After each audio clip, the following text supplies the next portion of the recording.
इसलिए आप सब लोग का बहुत बहुत धन्यवाद, और साथ में आप लोगों के माँ बाप को भी जो आपको इतना संस्कार सिखा के भेजे आप लोग। कहीं ना कहीं आप लोग के पहले टीचर जो होते हैं वो आपकी माँ होती है, वही आपको सबसे पहले ज्ञान देती है, वही से आपको। और याद रखिएगा आप यहाँ आए हैं तो आपकी माँ आपका रास्ता देख रही है कि आपके बच्चे, उनके बेटी, उनका बेटा सफल होके आएगा। यहाँ से अगर आप असफल होके लौट रहे हैं तो आप अपनी माँ की नजरों में गिर जाएंगे। माँ ऐसी चीज होती है जो 2 रोटी कम भी खाती है लेकिन बच्चों को पढ़ाती है। हमको याद है आज भी कि जब हम ग्रेजुएशन में पढ़ रहे थे तो मेरी मम्मी को ऑपरेशन कराना था पथरी का, और वो डॉक्टर बोला था ना बहुत बड़ा सा पथरी था। हमको एग्जैक्ट नहीं याद आ रहा है लेकिन बहुत ज्यादा। मम्मी कही ना कि पहले ऑपरेशन बाद में होते रहेगा, पहले तुम पढ़ाई कर लो, और हमको मतलब अपने ऑपरेशन का पैसा रख के पढ़ने के लिए दी थी यहाँ पर। तो हम बहुत टेंशन में थे। क्लास 9th में एक समय ऐसा आया था ना कि मतलब डिप्रेशन, एक 9th के लड़का को डिप्रेशन पता भी नहीं रहता, बट मेरे दादाजी जो थे वो टीचर थे। इतना ज्यादा हम डिप्रेशन में चले गए थे ना कि दादाजी से पूछे तो दादाजी हमको गोद में बैठा तो कहे कि देखो एग्जाम में सक्सेस हो ना हो ये मायने नहीं रखता है, लाइफ में सक्सेस होना चाहिए। यहाँ पर A single sheet of paper cannot decide your whole career। पढ़ाई का देखिए, शिक्षा का अर्थ होता है सर्वांगीण विकास।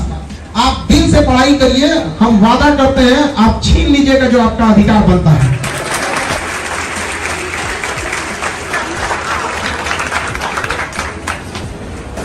इसके बाद हमारे डीआईजी सर को सम्मानित करेंगे। हमारे डीआईजी परवेज अख्तर सर के लिए जोरदार ताली। एक बार परवेज अख्तर सर के लिए जोरदार ताली।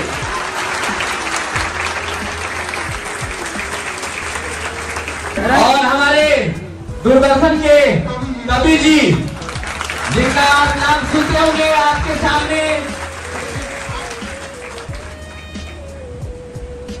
सर बहुत बड़े मोटिवेशन हम सब के लिए। आपको पता होना चाहिए, आपको बता दें आपकी जानकारी के लिए, सर दिव्यांग होने के बावजूद पैर से सर को चलने में बहुत दिक्कत होता है। वहाँ पे हम क्या कहें, सर का आर्टिफिशियल पैर है और 5वें तल्ले पे चल गए। हम कहेंगे विद्यार्थी होना है तो इनका क्या कहना था पता है? इनका कहना था कि हम सर के बल चल चलेंगे, पैर तो अभी है हमारे पास। के लिए हम सबको बहुत बहुत आभारी हैं। जोरदार तालियों के साथ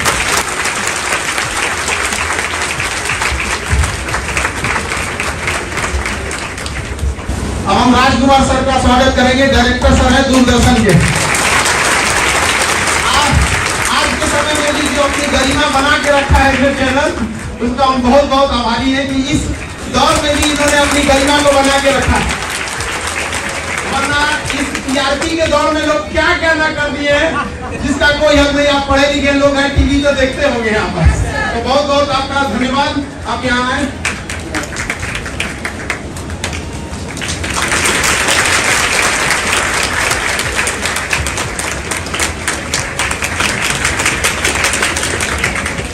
किसी को अपने के लिए समय नहीं रह गया। आज का समाज ऐसा हो गया है कि जनसंख्या डेली बढ़ रही है लेकिन दूरियां भी उसी के साथ बढ़ते जा रही है।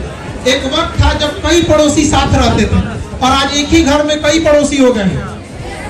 इस भाग दौड़ की दुनिया में भी सर ने इतना समय निकाला और इस 5वें तल्ले पे चढ़ने के लिए हम सब लोगों का बहुत तहे दिल से धन्यवाद देते हैं। आप लोगों के लिए ध्यान दिए और हम एक एक करके सर आप लोगों को अपने अनुभवों के आधार पर आप लोगों को किस तरह से सफल होना है और आपको बातों को बताएंगे। गर्मी बढ़ रही है लेकिन जो आपके चेहरे की जो मुस्कान मैं देख रहा हूँ और हौसले की उड़ान की जो चाहत देख रहा हूँ, आकाश को छूने की जो चाहत देख रहा हूँ, उससे मेरा मन बहुत ही आनंदित हो रहा है। मुझे लगता है कि सर लोगों ने बहुत कुछ बताया है समय के बारे में, बहुत चीजें।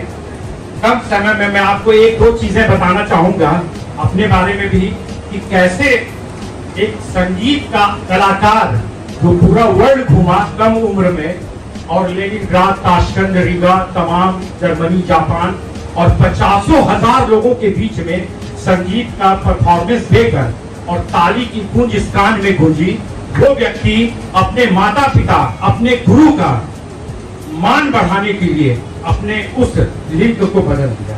ये मैं बताऊंगा, लेकिन बच्चों आप लोगों से एक चीज मैं पूछना चाहूंगा कि आप लोग मेला में या भीड़ में जरूर गए होंगे, गए हैं ना? तो आपने एक चीज का ध्यान रखा होगा कि या तो आपके मम्मी पापा या गार्जियन आपका हाथ पकड़ के रखे होंगे, या आप अपनी उंगली उनके हाथ में दे दिए होंगे कि मेरी उंगली पकड़ के रखो। या तो माता पिता पकड़े होंगे या आप उनका हाथ को जोड़ते। इसका कारण क्या था? आप कहीं उस भीड़ में गुम ना हो जाएं, खो न जाएं, इसलिए गुरु माता पिता आपका हाथ जोर से पकड़ा है। इसलिए मैं खान साहब को मैं बहुत ही तहे दिल से इनका मैं शुक्रिया अदा करूंगा कि ये एक ऐसे माता पिता से भी बढ़ के गुरु हैं जो अपने बच्चों का हाथ जोर से पकड़े हुए हैं कि वो भीड़ में खो न जाए। तो ऐसे गुरु को तारीफ करता हूं और जोरदार तालियां बजाइए।